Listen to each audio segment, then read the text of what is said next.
Olá, eu sou Marcos Severnini, aluno de pós-graduação em Ecologia e Conservação da Universidade Federal de Mato Grosso do Sul. E hoje eu vou dar início a uma série de vídeos aqui no YouTube a respeito de algumas ferramentas e programas que são úteis para a vida, né, de alunos de pós-graduação, graduação, iniciação científica em geral.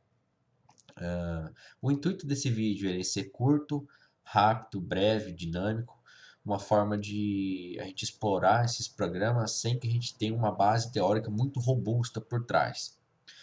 Então a gente vai começar com dois programas, na verdade, né? O TPS Util e o TPS Dig, que são programas úteis para quem quer começar a analisar ou explorar seus dados a partir do ponto de vista da morfometria geométrica, né?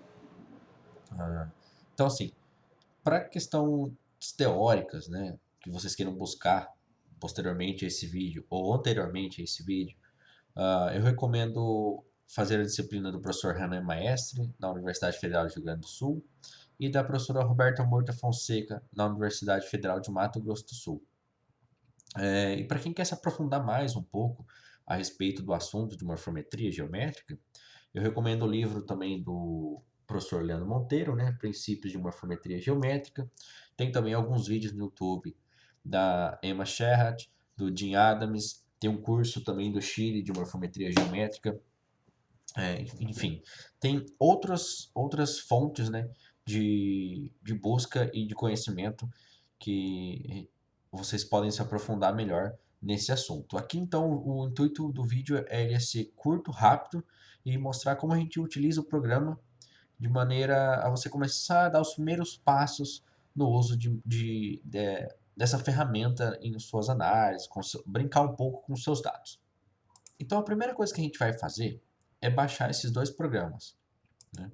Que é o TPS Dig, que é para a gente digitalizar os landmarks, ou seja, os marcos anatômicos, os pontos na sua espécie, no seu espécime, que você está interessado em ver uma variação morfológica. Então, esse programa é para justamente fazer a aquisição desses landmarks. Então, esse link eu vou disponibilizar na descrição do vídeo. O segundo programa, que é o TPS Util, né, que serve para você criar um arquivo TPS, que é um arquivo utilizado para análise de morfometria geométrica, que basicamente ele compila, né, os dados em coordenadas XY, né, dos seus landmarks, os marcos anatômicos de XY, e organiza em formas de carta de baralho, né, que é um formato de arquivo que a gente chama, formato de dado que a gente chama de array. Bom, então se o seu computador for 32 bits, você baixa o TPS Util 32 bits. Se for de 64 bits, você baixa o de 64. Vamos lá. Uma coisa importante é, você precisa da linguagem de programação Java, então é bom baixar o Java para o seu computador, porque sem o Java instalado, você não vai conseguir rodar esses dois programas, que são essenciais aí para a gente iniciar nossas análises. Bom, instalados os programas, então, TPS Dig, TPS Util, a gente vai olhar um pouco para os nossos dados. Então, primeiro, a gente vai criar uma pasta, somente uma pasta exclusiva para suas imagens. Tanto pode ser as imagens que você tirou, né? Você mesmo fotografou os espécimes lá com escala bonitinho, na mesma distância, evitando efeitos ruídos, né?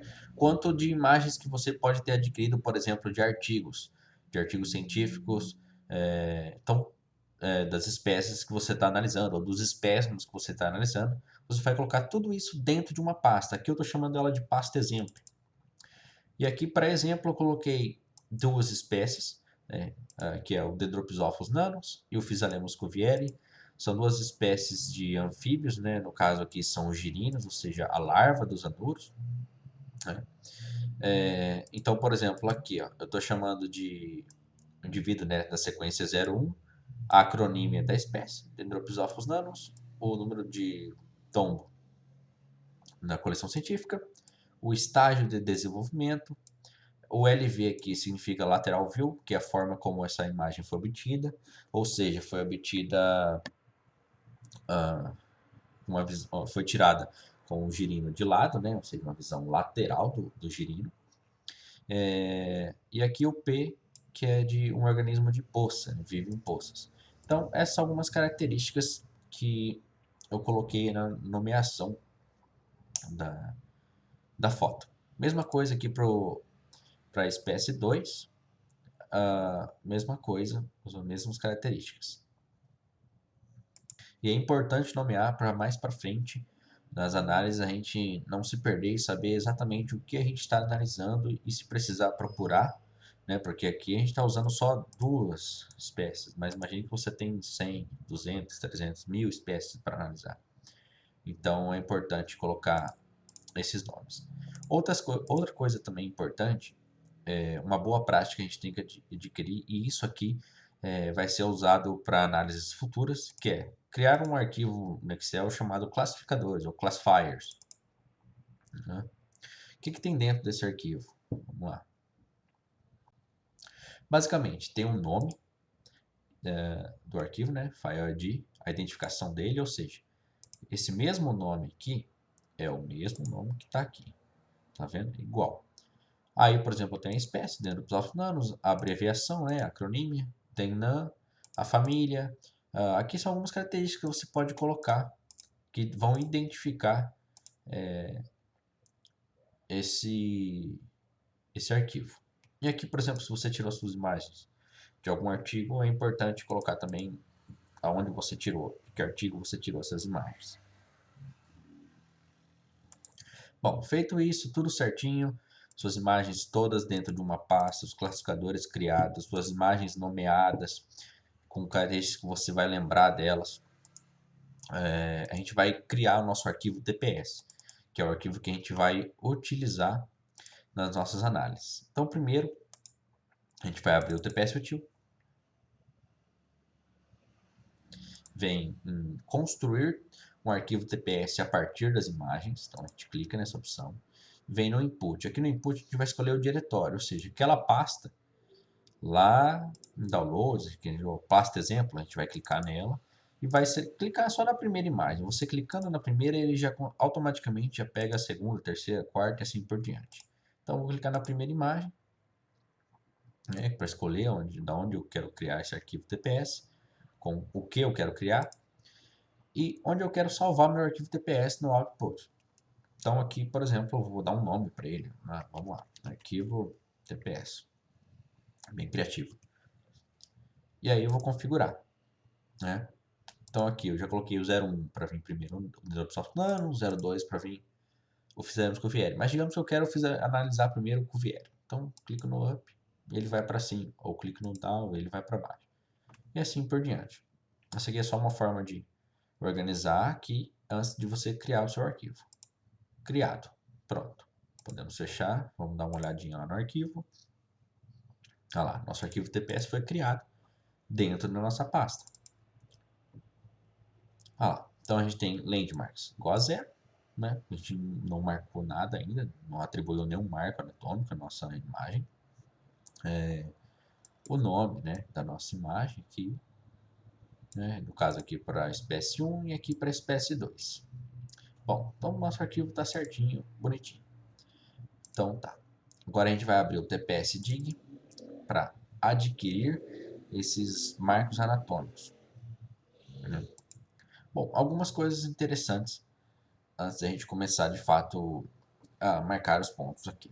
Primeiro, selecionar a sua opção Fit, que assim que você importar uma imagem aqui para dentro, ela já vai se ajustar a janela. Segunda coisa, vem em opções, o caráter decimal. A gente vai colocar em ponto, que para análises posteriores, tanto no Morpho.j quanto no Geomorph, no software R, eles entendem o caráter decimal como ponto. Aqui também, a gente vai marcar essa opção, né, para usar o scroll do mouse para dar zoom. Essa opção é importante também. Bom, então feitas essas opções, a gente vai importar a nossa imagem, né? O nosso arquivo TPS, no caso. Vai colocar input source, file, e aqui, clica no arquivo TPS, importa ele aqui para dentro do programa. Se eu clicar nessa setinha, ele vai para a espécie 2, se eu clicar, ele volta para a espécie 1. Beleza. Coisas importantes. Nossas imagens, ou a imagem que você está utilizando, a imagem que você tirou, por exemplo, tem que ser tirada com escala. Ou da imagem que você pegou de algum artigo de descrição de girino, ou de algum outro artigo, ou a imagem que você pegou da internet. Enfim, tem que ter escala, né? Que é o fator principal aqui na nossa análise. Bom, ok. Feito isso, a gente vai clicar aqui nesse martelinho, né? Que é uma ferramenta de ajuste das imagens, de edição, né? A gente vem em Measure e vai definir a nossa escala. No caso aqui está em milímetros, 10 milímetros. Então a gente coloca 10 milímetros e vai em Set Scale, que é configurar a escala. Então você vai dizer para o programa agora o seguinte, vamos dar um zoom aqui.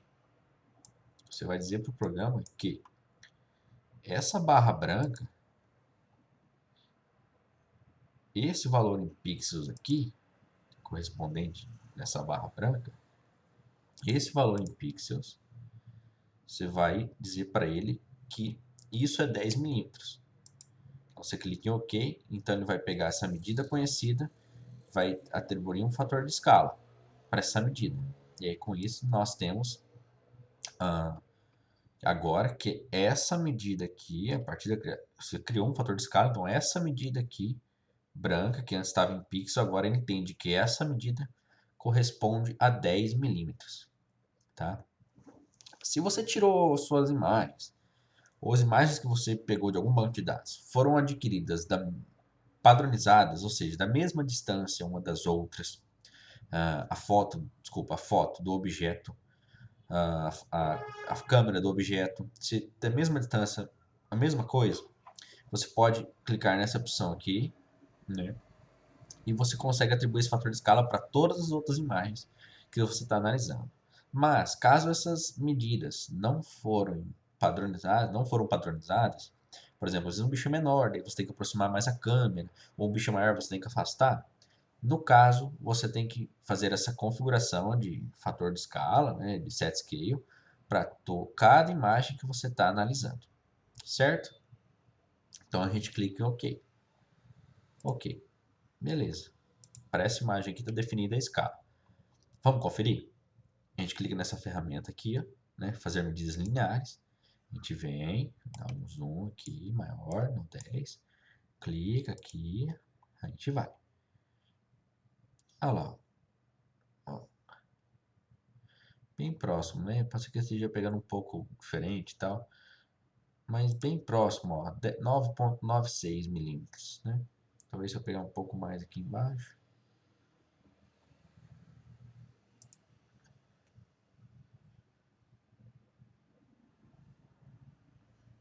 Ó, por exemplo, 10 milímetros. Então, nosso fator de escala está correto e agora essa medida aqui corresponde a 10 milímetros e com isso a gente tem uma noção mais ou menos do comprimento do girino e das medidas dele agora de forma mais específica. Vamos fazer então a mesma coisa para o segundo lado. Vai, né? Mesma coisa nessa martelinho, 10 milímetros, set scale, clica aqui na barra branca, né? Essa medida que a gente sabe que é 10 milímetros, que é conhecida. Então esse fator em pixels vai criar um fator de escala, para aí sim corresponder isso aqui a 10 milímetros na imagem. E ok, pronto, está definido nossa escala na imagem. Feito isso, definimos a escala, vamos salvar, save, pode sobrescrever, dar um overwrite. Ok. Então agora, outra coisa. A gente vem novamente no martelinho. E aqui a gente tem algumas medidas. Então, por exemplo, aqui ó, a cor do landmark, ou do marco, né, onde o ponto específico que eu vou marcar na imagem. Eu posso mudar a cor, né? Posso mudar o tamanho, posso mudar o preenchimento. Aqui o label, no caso, é o rótulo, né, landmark, ou seja, o landmark 1 vai estar o número 1, o landmark 2 vai estar o número 2. Aqui para mim ele não está aparecendo, não sei porque eu já atualizei o programa, já reiniciei o computador, mas ele não está aparecendo. Mas esse aqui é para a gente definir a cor do rótulo, o tamanho do rótulo, para a gente não se perder em relação aos landmarks. Bom, ok, vamos lá. Então, digamos que você já definiu seus landmarks aqui no que você vai marcar. Vamos começar aqui. Você clica nessa ferramenta, né? Digitalizar landmarks. Então, vai lá. No focinho, por exemplo, defini um landmark aqui. Beleza. O outro landmark eu defini aqui. Então, no focinho, o outro landmark eu defini da inserção da nadadeira com a musculatura ou com o corpo. O outro na ponta da cauda, na nadadeira. O outro no ponto mais baixo do corpo, por exemplo, aqui. A largura da boca. Largura e altura dos olhos. Inserção da musculatura no corpo superior, inserção medial, e aqui mais ou menos próximo da pata, a inserção musculatura ao corpo inferior e no final da musculatura da cauda. Então aqui a gente tem um total, que aqui embaixo mostra, de 14 landmarks que foram medidos. E aqui a gente tem o fator de escala. O ideal é que vocês façam sempre em um sentido só, para não se perder. Aqui não está aparecendo os rótulos, mas o ideal é que vocês façam sempre em um sentido, horário, anti-horário, de uma forma que otimize o trabalho, porque a gente está fazendo aqui com dois indivíduos, né, duas espécies, mas imagine que você tem 1000. Então, se você não tiver uma ordem de marcar esses landmarks, pode atrasar um pouco o fluxo de trabalho. Então, esse vídeo específico vai se focar, né, basicamente na aquisição de landmarks. Existem também como você pegar essa variação das curvas aqui. Só que são semi-landmarks, né? Semi-landmarks é um assunto para outro vídeo, né, que a gente pode também conseguir pegar essa variação das curvas. Mas a princípio, a gente aqui vai ficar apenas nos landmarks, ou seja, marcos anatômicos tipo 1. Né? Aqui pode variar um pouco, por exemplo, isso aqui, esse landmark no ponto mais baixo do corpo, aqui eu não tenho exatamente uma precisão desse ponto, então talvez aqui a gente indicaria traçar uma curva mesmo, usar semi-landmarks, que seria uma coisa mais justa, né, uma marcação mais justa de pontos aqui do que usar um ponto mais baixo do corpo, que aqui pode variar um pouco. Mas enfim, isso é assunto para outro vídeo. Ok, feito isso, então... outra coisa também. Por exemplo, a gente marcou o ponto do focinho, inserção da nadadeira com o corpo. Esses pontos, eles têm que se repetir para outra espécie também. Porque é nesses pontos aqui que você quer saber a variação. Ou seja, por exemplo, você quer saber se na outra espécie, talvez a inserção da nadadeira com o corpo está mais aqui ou está mais para cá. Então, essa é a variação morfológica que você vai conseguir depois ver, né, nas análises de morfometria geométrica com base nesses pontos homólogos. E aqui a questão de homologia não está ligada à questão da paleontologia. Está ligado só aos pontos serem sempre ancorados na mesma posição para a gente ter um efeito de comparação, uma variação morfológica entre espécies ou entre espécimes. Certo? Então a gente vai fazer isso para o outro indivíduo também, outra espécie, desculpa, na mesma sequência. Vamos lá. Então, ponto focinho, inserção musculatura corpo, nadadeira corpo, desculpa, final da nadadeira, ponto mais baixo do corpo, largura da boca, largura e altura dos olhos, do olho, inserção da musculatura no corpo superior, medial e inferior, que está próximo aqui da pata traseira, e final da musculatura da cauda. Feito isso, vocês estão estão adquiridos seus marcos anatômicos. Então você vai lá, clica em salvar dados, salvar, dá um override para sobrescrever, ou você pode salvar em um arquivo diferente. Aqui é mais de cada um, como cada um gosta de trabalhar. Bom, vamos dar uma olhada então lá no nosso arquivo TPS, como ficou. Ó. Então a gente vai abrir o arquivo TPS aqui, e olha que legal. Tudo isso aqui, ó, de escala para cima, a gente tem os dados correspondentes ao indivíduo da espécie 1. Então, quantos landmarks a gente marcou? 14. Aqui é cada um. Aqui é o primeiro landmark, o segundo, o terceiro, o quarto, até o 14º. E aqui são as coordenadas x, y, x, y, x, y, de cada ponto que você marcou. Aqui a imagem, né, com o nome que você deu lá, que você atribuiu lá atrás, naquele primeiro passo no começo do vídeo. O fator de escala que tá sendo utilizado, né, para você marcar esses pontos. E aqui a mesma coisa para o indivíduo da espécie 2. Certinho? Então, no próximo vídeo, a gente pode também explorar essa questão dos semi-landmarks. A gente pode falar também sobre a entrada desses arquivos, né, nos dois programas que a gente tem principais de análise de morfometria geométrica, que o primeiro é o MorphoJ, que é um programa clássico utilizado em morfometria geométrica. O segundo, que é o Software R, né, que nele a gente tem dois pacotes, que é o Morpho e o pacote Geomorph, que é um pacote clássico também para análise de morfometria geométrica, mas esse é assunto para um outro vídeo. Por enquanto é isso, esse vídeo vai se focar apenas na aquisição de landmarks, né, em uma forma prática de como adquirir esses dados para você entrar futuramente e explorar esses dados a partir de um outro ponto de vista. Né? O ponto de vista, no caso, fugindo um pouco da morfometria linear e partindo um pouco para a morfometria geométrica. Certinho? Muito obrigado, um abraço.